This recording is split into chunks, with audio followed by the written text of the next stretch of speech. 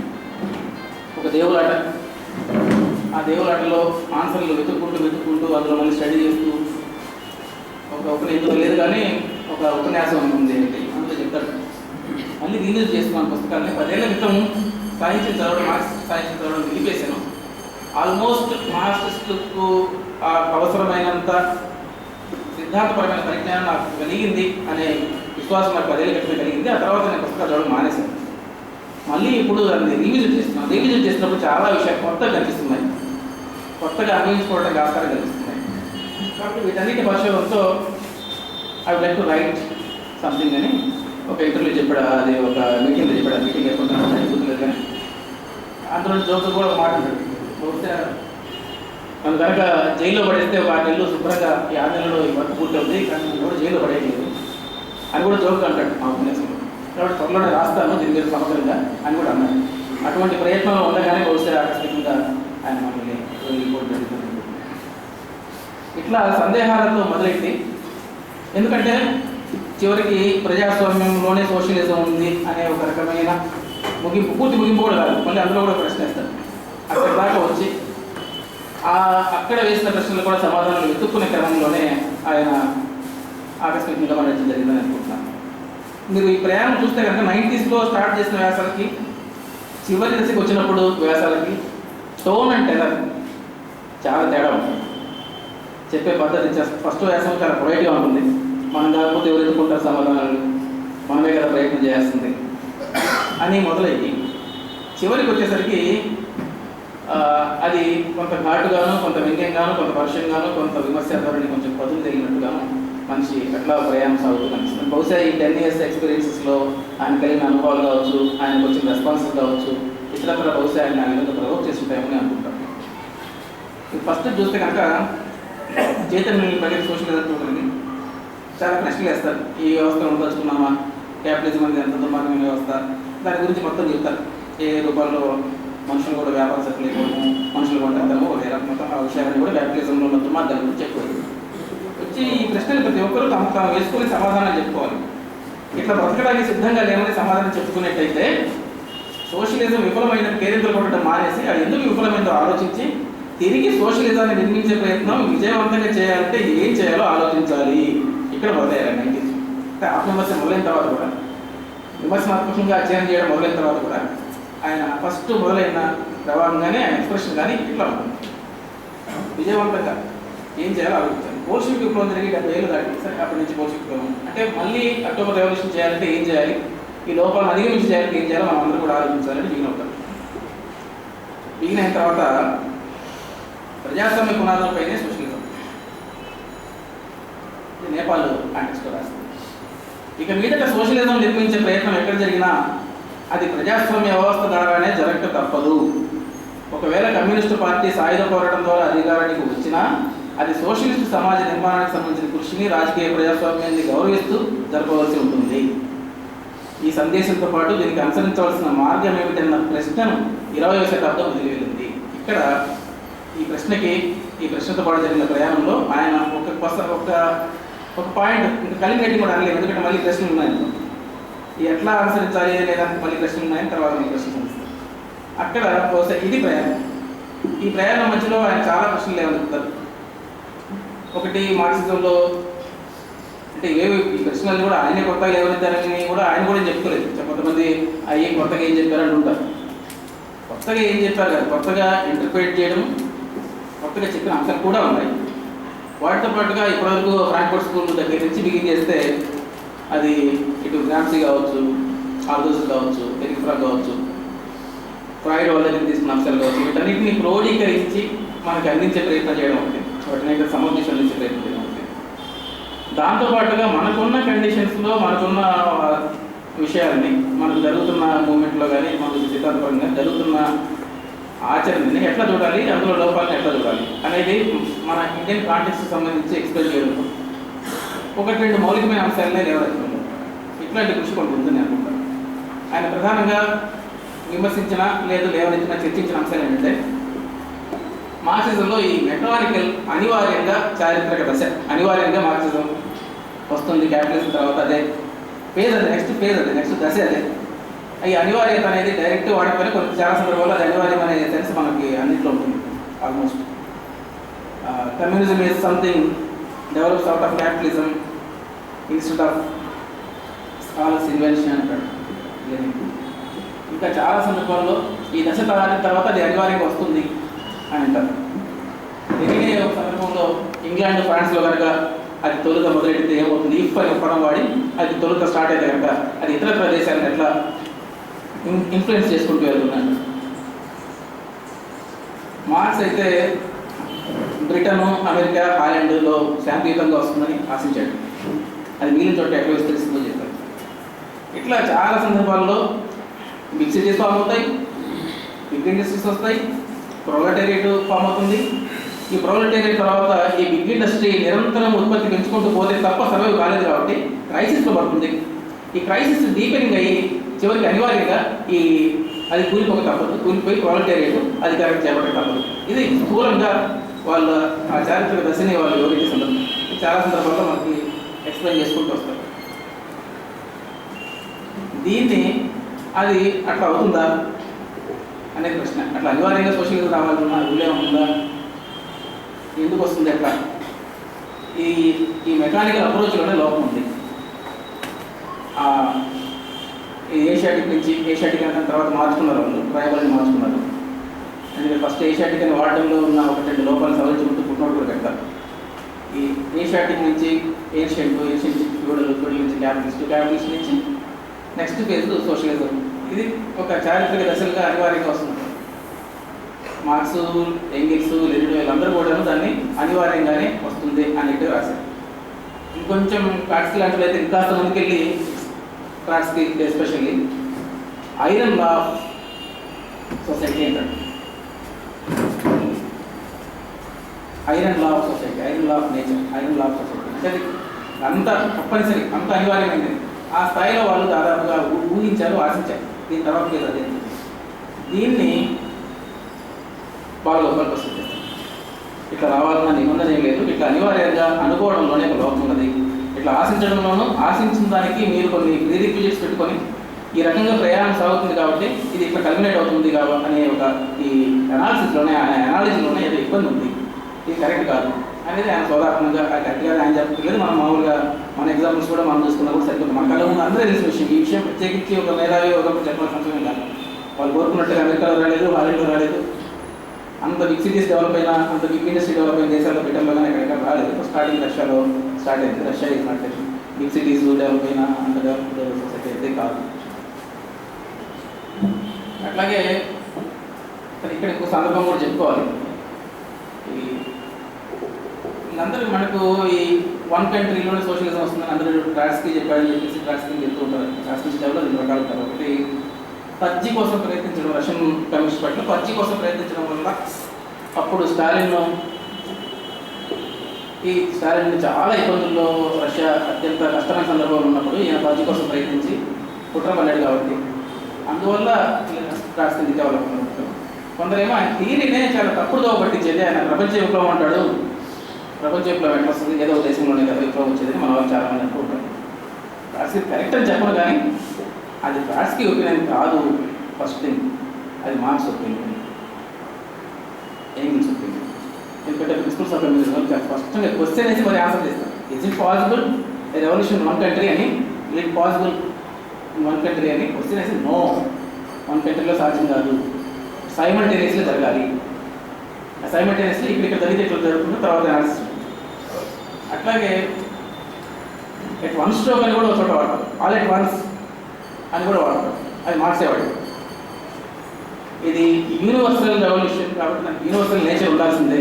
Universal people యూనివర్సల్గా అంటే world wide commerce పెరిగిన తర్వాత ఆ అన్బ్రిడిల్డ్ కాంపిటీషన్ వరల్డ్ వైడ్ విస్తరించిన తర్వాత, ఈ వరల్డ్ వైడ్ కార్మికులు ప్రొలెటేరియట్ చైతన్యం వచ్చిన తర్వాత ఇదంతా కలగలిపి ఆడిట్ ఫండ్స్ కూడా జరుగుతుందని ఒక చోట వాడతారు, ఇంకో చోట ఏమో ఒకటో చోట నుంచి ఒక చోట సైమల్టేనియస్గా వెళ్తున్న వాడతారు.